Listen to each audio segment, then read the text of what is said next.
Halo semua, jadi perkenalkan nama saya Emerensi Nugilang Pratama dengan NIM 2201020041. Jadi kali ini saya akan membawakan web forensik di mana yaitu melakukan investigasi serangan cyber pada website. Lalu untuk pembahasannya itu next. Nah, untuk pembahasan itu yang pertama ada serangan cyber pada website, lalu yang kedua ada investigasi forensik pada serangan website, lalu ada web application forensik, lalu ada web application forensik tools, lalu ada demonstrasi web traffic analysis. Nah, sebelumnya kita akan masuk ke serangan cyber pada website. Yang pertama itu adalah ada spoofing, ada SQL injection, ada phishing, lalu ada cross-site scripting, lalu ada DDoS, lalu ada clickjacking, ada man in the middle, lalu ada brute force. Yang pertama itu adalah spoofing, yaitu spoofing adalah tindakan kejahatan di dunia maya yang bertujuan mencuri data korban dengan cara menyamar sebagai pihak yang dipercaya oleh korban tersebut. Spoofing tidak hanya mencuri data korban saat itu, tidak hanya mencuri data korban saat itu juga, tapi bisa menanamkan malware ke dalam device korban. Nah, yang selanjutnya itu adalah SQL injection, di mana SQL injection ini terjadi ketika penyerang menyiapkan kode SQL berbahaya ke dalam input yang tidak divalidasi dengan baik pada aplikasi web. Hal ini juga memungkinkan mereka mengakses, mengubah, atau menghapus data dalam basis data yang mendukung aplikasi tersebut. Selanjutnya itu ada phishing, di mana upaya penipuan untuk mendapatkan informasi sensitif seperti nama pengguna, kata sandi, atau detail kartu kredit dengan menyamar sebagai entitas terpercaya. Serangan ini sering dilakukan melalui email atau pesan instan yang mengarahkan korban ke situs web palsu yang tampak sah. Seperti ini. Nah, selanjutnya itu adalah cross-site scripting atau XSS, di mana cross-site scripting adalah jenis serangan di mana penyerang menyiapkan kode berbahaya ke dalam halaman web yang kemudian diakses oleh pengguna lain. Kode tersebut dapat mencuri informasi pengguna atau mengubah tampilan situs web tanpa sepengetahuan miliknya. Wow. Nah, selanjutnya ini ada yang namanya DDoS atau Distribute Denial of Service, di mana serangan DDoS ini bertujuan untuk membuat website tidak dapat diakses oleh pengguna yang sah dengan membanjirinya dengan lalu lintas palsu dalam jumlah besar. Akibatnya, server menjadi kewalahan dan tidak dapat merespon permintaan yang valid, menyebabkan gangguan layanan atau bahkan downtime. Istilahnya tuh kayak nge-lag gitu server. Karena banyak orang atau ada serangan dari si oknum ini gitu. Selanjutnya itu ada yang namanya clickjacking, adalah teknik di mana penyerang menipu pengguna untuk mengklik elemen tersembunyi pada sebuah halaman web yang dapat mengakibatkan tindakan yang tidak diinginkan seperti mengaktifkan fungsi berbahaya atau mengungkap informasi sensitif. Jadi misalnya kalian lagi baca berita di web gitu terus tiba-tiba ngeklik sesuatu malah ke website judul gitu misalnya. Lalu ini ada man in the middle, MITM. Dalam serangan MITM, penyerang menyusup dalam komunikasi dua pihak, memungkinkan mereka untuk mencegat atau memodifikasi data yang ditransmisikan. Pada website, ini bisa terjadi jika data tidak dienkripsi dengan baik, memungkinkan penyerang mencuri informasi sensitif.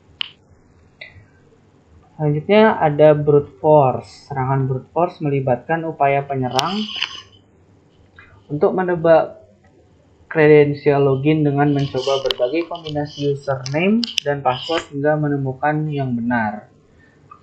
Nah, selanjutnya itu adalah cara untuk mengatasi serangan cyber pada website, maka dilakukan investigasi forensik. Pada serangan website, web application forensik, proses investigasi yang berfokus pada aplikasi berbasis web untuk memahami bagaimana sebuah serangan terjadi, apa celah keamanannya, siapa pelakunya, dan bagaimana mencegahnya di masa depan. Nah, tujuan web application forensik itu adalah mengidentifikasi bagaimana sebuah serangan terjadi, menentukan celah keamanan yang dimanfaatkan, mengumpulkan dan mengamankan bukti digital, mengembalikan sistem ke kondisi aman. Lalu ada objek yang dianalisis dalam web application forensik. Biasanya itu adalah web server logs, lalu ada HTTP request dan respon, lalu ada database logs, lalu ada source code aplikasi, file system server, lalu ada network traffic capture atau PCAP. Nah, ini adalah web application forensic tools, yang dimana biasanya digunakan itu adalah Wireshark untuk web traffic analysis, lalu ada network miner untuk ekstrak file dan data dari traffic web, lalu ada Nmap untuk scanner jaringan dan port mapping.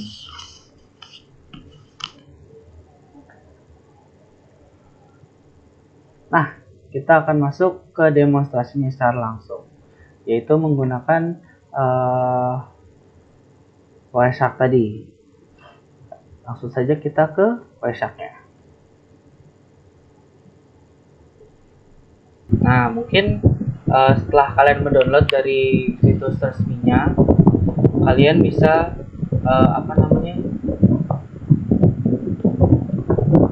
bisa langsung buka aja aplikasinya, Wireshark-nya. Nanti tampilannya seperti ini, dan saya menggunakan WiFi address yang akan saya analis gitu. Jadi saya sudah membukanya di sini, jadi langsung saja. Nah, jadi setelah kalian memilih jaringan atau network yang mau kalian analis, kalian akan masuk ke tampilan ini. Ya, nanti akan langsung scan seperti ini. Ini sekarang saya sudah 4.200 package. Dan jika kalian ingin menghentikannya, kalian tinggal pencet button yang warna merah ini. Lalu mungkin kita bisa lihat dulu statistik awalnya ya. Kita capture file aplikasinya ini, saya baru 3 menit. Lalu ini adalah device yang saya gunakan. Saya menggunakan AMD Ryzen 64 bit Windows 11 dan lain-lain. Lalu sini ada 4.500 package seperti itu. Lalu kita masuk ke protokol hierarki. Jadi di sini kita bisa melihat di bagaimana sih package masuk yang paling banyak. Mungkin di sini yang paling banyak itu masih ini ya.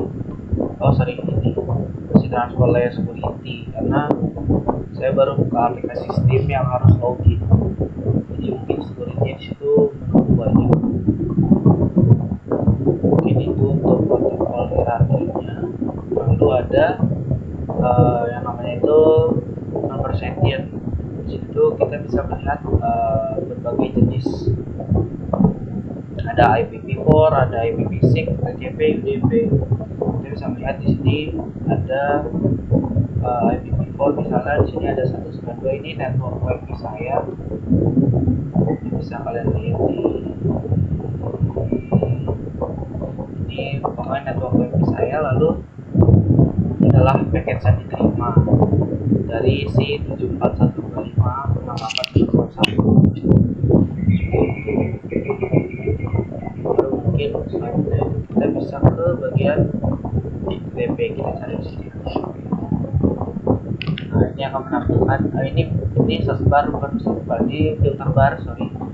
Jadi kalian bisa cari HTTP, nanti di sini muncul HTTP semua.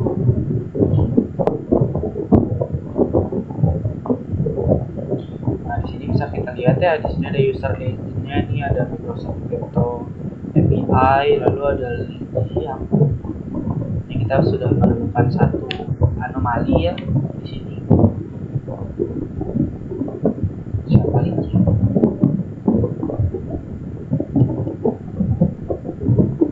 Ada Microsoft lagi yang tadi di Microsoft, ini dari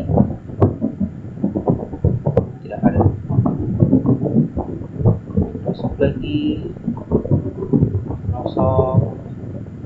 kosong diam lagi, kosong lagi. Mungkin seperti itu sih untuk pencariannya. Lalu sih juga bisa kalian tambahin banget.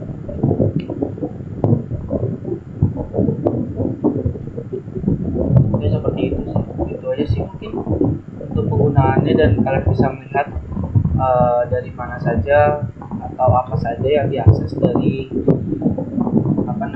dari Wireshark ini. Mungkin dari saya itu saja.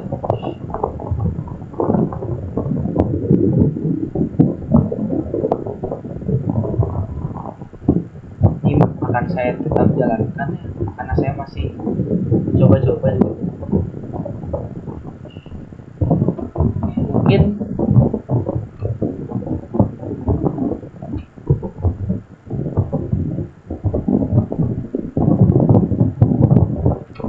dari saya itu saja. Sekian, terima kasih.